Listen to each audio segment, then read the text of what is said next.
అత్యంత ఆదరణ పొందుతున్న #1 premium range beauty products ARM Pearl Beauty. నమస్తే, వెల్కమ్ టు సుమన్ టీవీ. నేను మీ సాయి.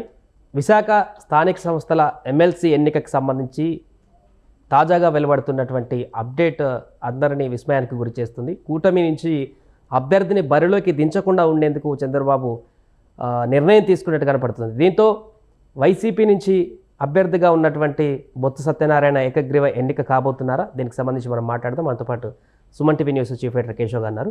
సార్ నమస్తే. నమస్తే. సో అనూహ్యమైనటువంటి కూటమి నిర్ణయంతో బొత్స సత్యనారాయణ గెలుపు లాంఛనమేనా? లాంఛనం అని అప్పుడే చెప్పడానికి అవకాశం లేదు, కానీ బట్ అనూహ్యమైనటువంటి నిర్ణయం తీసుకున్నారు. ఇందులో అనూహ్యమైన రాజకీయ చాణక్యం కూడా ఉండే అవకాశం చాలా క్లియర్గా కనిపిస్తుంది. ఎందుకంటే విశాఖ స్థానిక సంస్థల కోటాలో ఎమ్మెల్సీ ఎన్నిక జరుగుతుంది.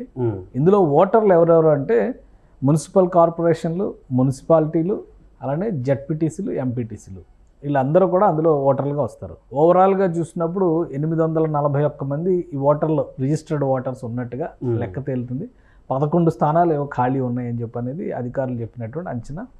ఇటు అటు మార్పులు చేర్పులు జరిగిన తర్వాత అంటే కొంతమంది పార్టీలు మారినటువంటి పరిస్థితిని మనం చూసాం. మన విశాఖ స్టాండింగ్ కమిటీ ఎలక్షన్ రిజల్ట్స్లో కూడా మనం చూసాం. ఆ రకంగా చూస్తే కూడా 520 నుంచి 530 స్థానాలు వైసీపీకి, 520 నుంచి 530 ఓట్లు వైసీపీకి అనుకూలంగా ఉన్నవి అనేది ప్రాథమికమైనటువంటి సమాచారం.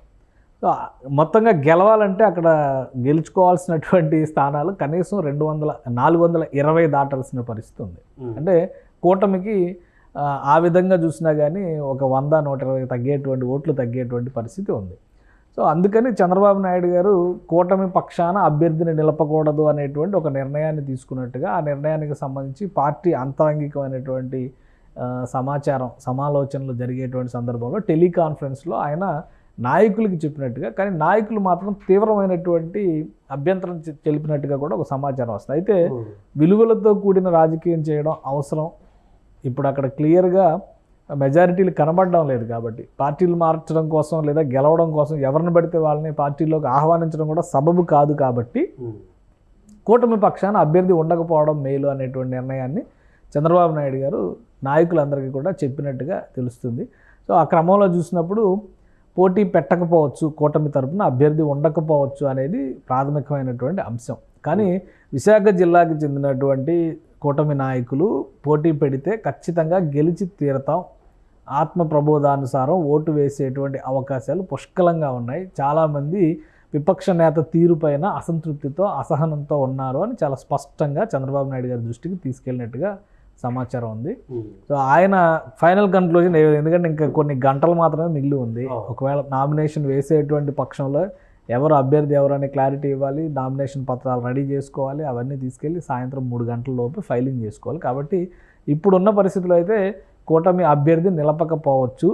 క్లీన్ పాలిటిక్స్కి మనం ప్రజలు ఇచ్చినటువంటి అభిప్రాయాన్ని, అంటే ప్రజలు ఇచ్చినటువంటి జడ్జిమెంట్ని, తీర్పుని గౌరవిస్తూ ఈ విషయంలో రాజకీయాలకి చోటు ఇవ్వద్దు అనేటువంటి మాట అయితే చంద్రబాబు నాయుడు గారు క్లియర్గా చెప్పారు అనేది వస్తున్నటువంటి ఎమ్మెల్సీ ఎన్నికకు సంబంధించి అప్డేట్ వచ్చి చాలా రోజులు అవుతుంది. అంటే అప్పటి నుంచి కూడా స్థానిక సంస్థలకు సంబంధించినటువంటి నాయకులని తమ పార్టీలోకి చేర్చుకోలేకపోవడం కారణంగానే ఈ నిర్ణయం తీసుకున్నారనుకోవచ్చా? అంటే ఒకటి ఇక్కడ చేర్చుకోలేకపోవడం అనేది కాదు, చేర్చుకోలేదు కాబట్టే ఈ నిర్ణయం తీసుకోవాల్సిన పరిస్థితి వచ్చింది అనుకోవాలి. ఎందుకంటే అఖండమైనటువంటి మెజారిటీ కూటమికి వచ్చింది. 175 అసెంబ్లీ స్థానాల్లో 164 స్థానాలు దక్కించుకోవడం అంటే మామూలు విషయం కాదు. ప్రతిపక్ష హోదా కూడా రాని నిస్సహాయ స్థితిలో విపక్షం ఉన్నటువంటి మాట వాస్తవం ఇప్పుడు. కాబట్టి సై అంటే లిస్ట్ మొత్తం, అక్కడ ఉన్న లిస్ట్ మొత్తం ఇక్కడికి వచ్చే అవకాశాలు ఉన్నాయి. అయితే రాజకీయంగా ఎవరితో అయితే 3 నెలల క్రితం పోరాడారో, 2 నెలల క్రితం పోరాడారో, మళ్ళీ ఆ పార్టీ నుంచి పెద్ద ఎత్తున నాయకుల్ని చేర్చుకోవడం అనేది సముచితమైనటువంటి సంకేతం కాదు అనేది చంద్రబాబు నాయుడు గారు చేసిన ఆలోచన. రెండోది, అక్కడ ఉన్నటువంటి నాయకులు చాలామంది కూడా అప్పటి ప్రభుత్వం చేసినటువంటి అనేక కార్యక్రమాలకి, అనేక అరాచకాలకి, లేదా అనేక కర్తవ్యాన్ని మీరి చేసినటువంటి వ్యవహారాలకు వత్తాసు పలికిన వాళ్ళే ఎక్కువ శాతం మంది ఉన్నారు. మౌనంగా ఉన్నవాళ్ళు లేదా కొంతవరకు చిత్తశుద్ధితో పనిచేసిన వాళ్ళు కొంతమందే ఉండొచ్చు.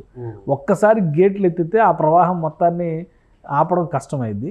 ప్లస్ ఇప్పటివరకు అంటే ఈ 5 ఏళ్లలో జరిగినటువంటి దాష్టికాల పైన కూడా ఎదురు నిలబడి పోరాడినటువంటి వాళ్ళందరూ కూడా కొంత డిమోరలైజ్ అయ్యేటువంటి పరిస్థితి ఉంటుంది. రేపు ప్రజలకు కూడా అదే సంకేతం వెళ్ళొచ్చు, మనం గెలిపించింది ఎందుకు, వీళ్ళు బాగా పరిపాలించాలని కదా, మళ్ళీ వీళ్ళందరినీ తీసుకొచ్చి ఇందులో ఎక్కిస్తున్నారు ఏంటి అనేటువంటి అభిప్రాయం కూడా రావచ్చు.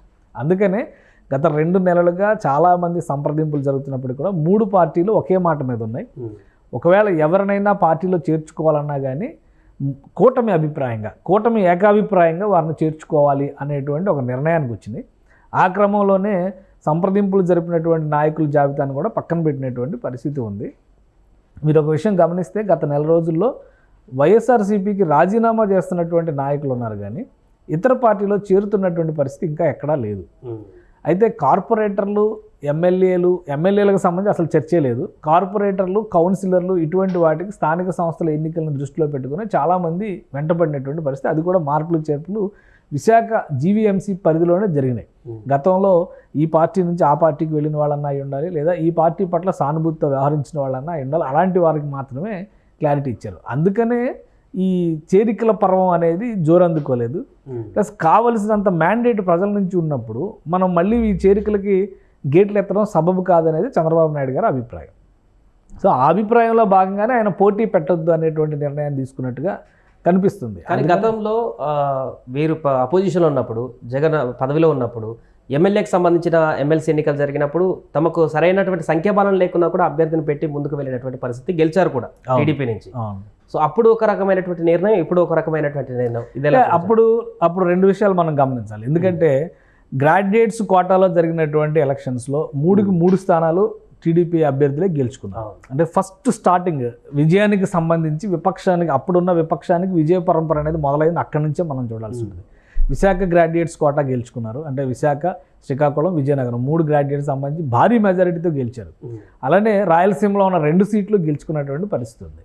కానీ ఎమ్మెల్యే కోటాలో మీరు అన్నట్టుగా 2-3 స్థానాలు తక్కువగా ఉన్నప్పటికీ, 4 ఓట్లు బహుశా తక్కువగా ఉన్నప్పటికీ కూడా పంచుమర్తి అనురాధ నామినేషన్ వేశారు, గెలిచారు అనూహ్యంగా. మొదటి షాక్ అది.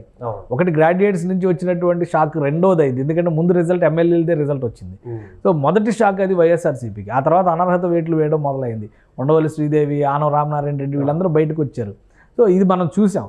కానీ ఇప్పుడు ఇక్కడ వచ్చేసరికి ఏం జరుగుతుందంటే, స్థానిక సంస్థల్లో ప్రతి జెడ్పీటీసీకి సంబంధించి అంటే ఒక్కొక్క యూనిట్లో 34 నుంచి 36 ఓట్లు ఉండేటువంటి పరిస్థితి ఉంది.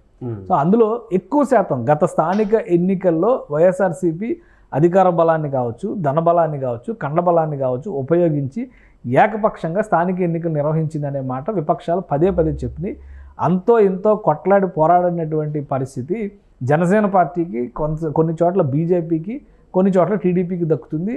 అసలు సర్పంచ్ ఎన్నికల్లో అయితే ఎన్నికలను బాయ్కాట్ చేసిన పరిస్థితి వచ్చింది టీడీపీకి.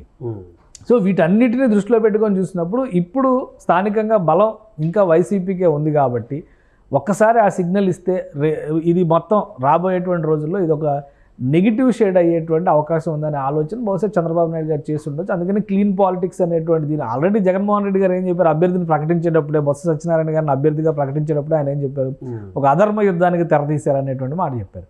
కాబట్టి ఆ విషయాన్ని దృష్టిలో పెట్టుకుని ఉండొచ్చు, లేదా దాంతో సంబంధం లేకుండా ఈ నిర్ణయం తీసుకోవచ్చు.